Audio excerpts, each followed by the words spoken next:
if order of a group, cyclic group generated by A is n, then order of any subgroup of A, that is the cyclic subgroup A, is divisor of n. So first we see cyclic subgroup. What is given to us? First we check what is given. Given is order of cyclic subgroup is n. If I write in the expanded form, then this become like, this means E A square up to A raised to power n minus 1. That means this cyclic group has n elements, that's why the order is n. And what happened with an? If I include here an, then an is actually identity, it becomes identity. So either here I can take a raised to 0, that is identity, or I can include an. In that case it is again identity and we don't repeat the numbers. Now this is given. Again let am is cyclic subgroup be any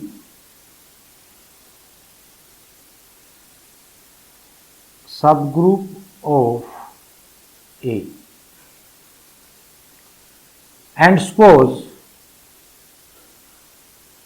and let order of this A m is equal to k.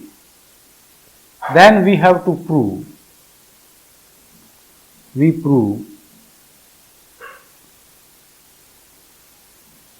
k divides n.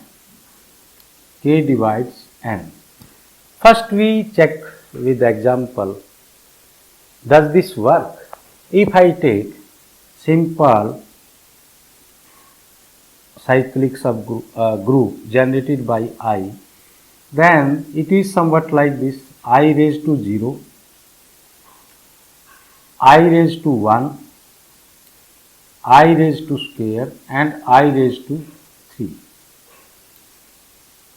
I will also tell, if I include I4 what happens.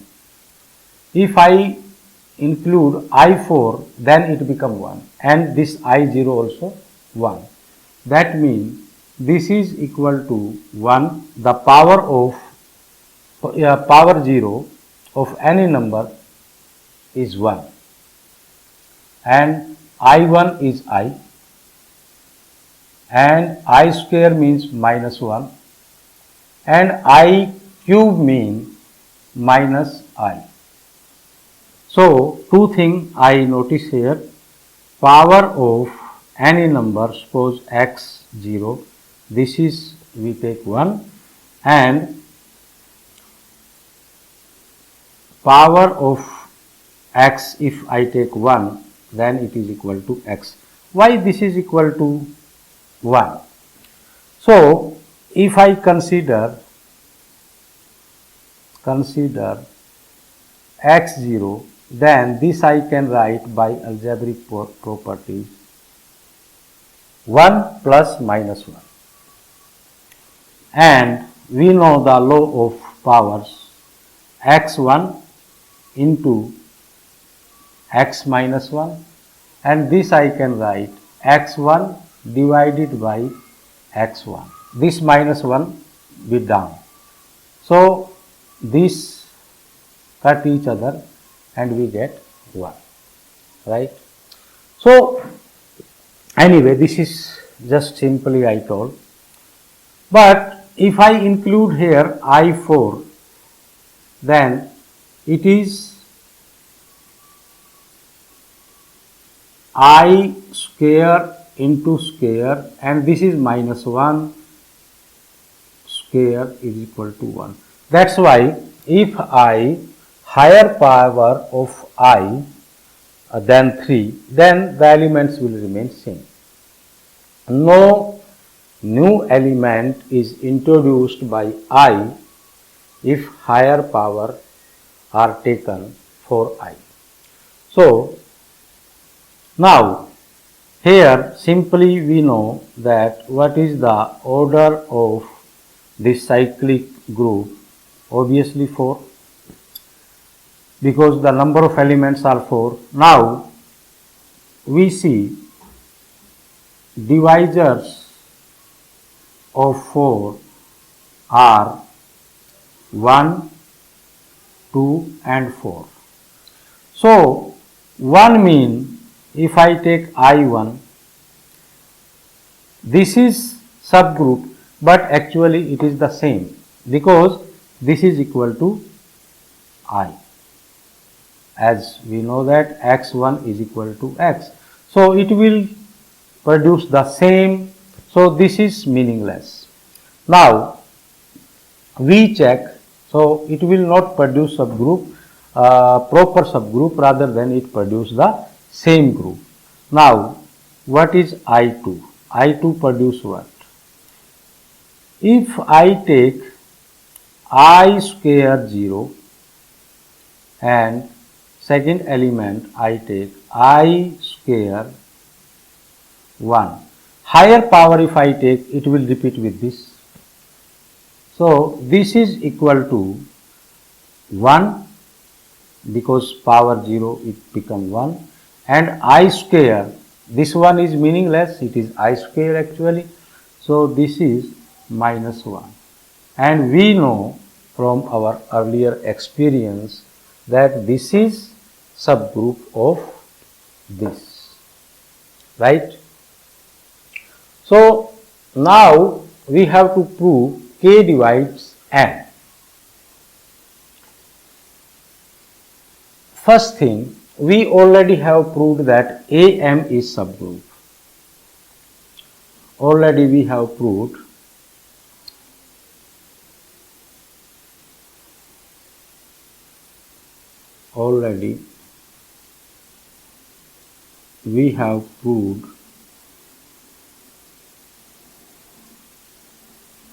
AM is subgroup where M is smaller than N. In the previous theorem. Now we prove this. If we suppose K not dividing N, then by division algorithm, if K not divide N, then by division algorithm there will be some remainder. N is equal to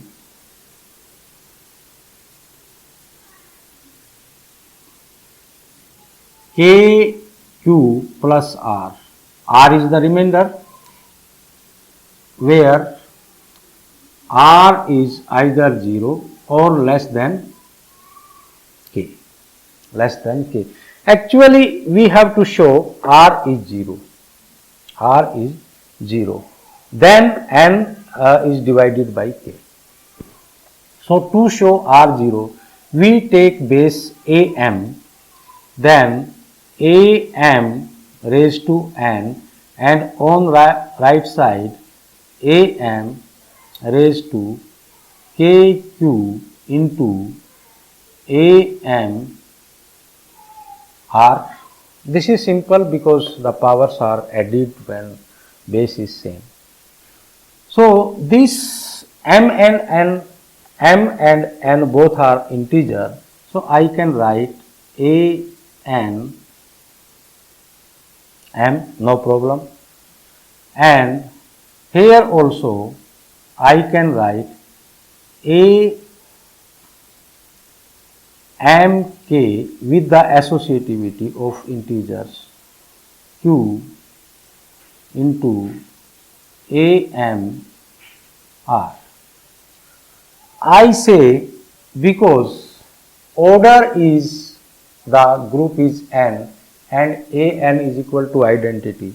So this become identity, or you can say identity raised to m, and that is finally identity. How many times identity multiply to itself, it gives the same result.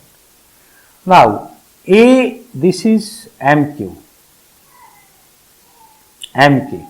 Now amkq, what this become?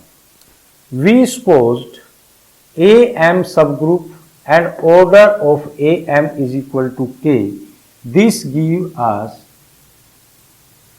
am k is equal to identity. Because why this happen? This happen because this mean am mean am0 and so on, am1 up to am raised to k minus 1, because the number of elements are k. If I take k power, the same argument, this number will repeat with this, right? So this is identity. That means this number also identity e raised to q, and this is am raised to r, right? Now final is e. This is e, I can leave am raised to r. Now what happened with r? This is actually same, we can say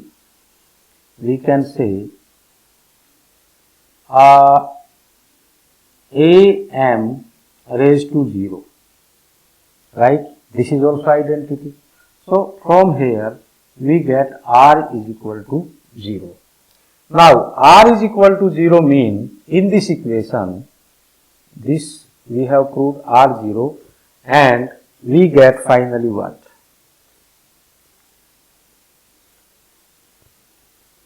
So n is equal to kq as r is 0. So we can say k divides n. Hence the proof. Right?